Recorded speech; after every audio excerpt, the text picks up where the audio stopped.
Parashat Vayigash. We're in the middle of a very interesting, traumatic story, part of the history of Klal Yisrael.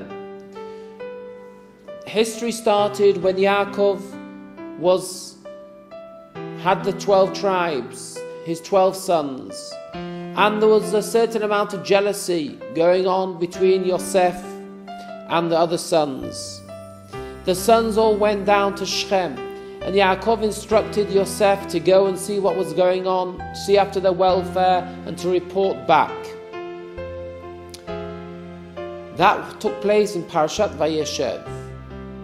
Yosef went, and we know the story that the brothers wanted to kill him. They eventually, Reuven suggested that they put him in a pit, and eventually he got sold to Egypt after suffering, and then he was in prison in Egypt. He had a very difficult life, full of trial and tribulations. Eventually we're coming to our parasha when we find Yosef to be the king, the ruler, the person that could sustain and feed the whole of Egypt and also outside Egypt, when the brothers eventually were coming to beg food from him.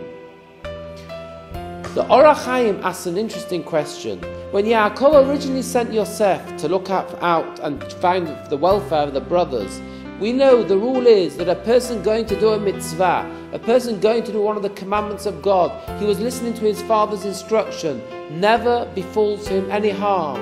So how was it that such a terrible case took place, that Yosef was thrown into the pit? He was going to be killed. He got thrown into the pit instead. He was sold to Egypt. He was in prison. He was under trials and tribulations with the wife of Potiphar. Why did this happen? Surely a person doing a mitzvah is not under any harm or damage. Explains the Or HaChaim that our picture and our way of looking at life should not be primitive. It should not just be that we look at little pieces in the jigsaw.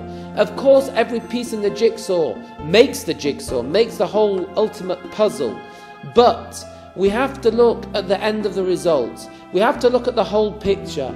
The whole picture, we eventually find Yosef now in a position that was able to sustain, that was able to keep alive all his family, the whole of Egypt, the secondary in command of Egypt, with a most brilliant position. This ultimate picture means that even though there may be ups and downs along the way, along the journey, that is not considered problems, that's not considered damage, that's not considered that the person's suffering. When eventually a person can get to the destination, if getting there may be a bit of a rough travel, that's not considered that the person on the journey suffered. A person in life has to look at where he's meant to get to at the end of his destination. He's on a journey, he comes here, the neshama is thrown into a bodily form, an earthly form, a physical form, and he's got a job to get done. He's got a destination to arrive to. He's got to enable his neshama after 120 to earn that beautiful reward awaiting, divine ecstasy, divine light, divine enjoyment. A person goes through different trials and tribulations. Make sure, don't get caught up and looking at the small intricacies of the picture when things may not go good. It's when looking at the whole picture as a whole, a person will understand that these little ups and downs in life, as long as the graph is going up, as long as we are climbing the hurdles, fighting the battle, we are going against that evil inclination trying to pull us down, the ultimate big picture is getting to our destination. That's not considered that we are suffering along the way.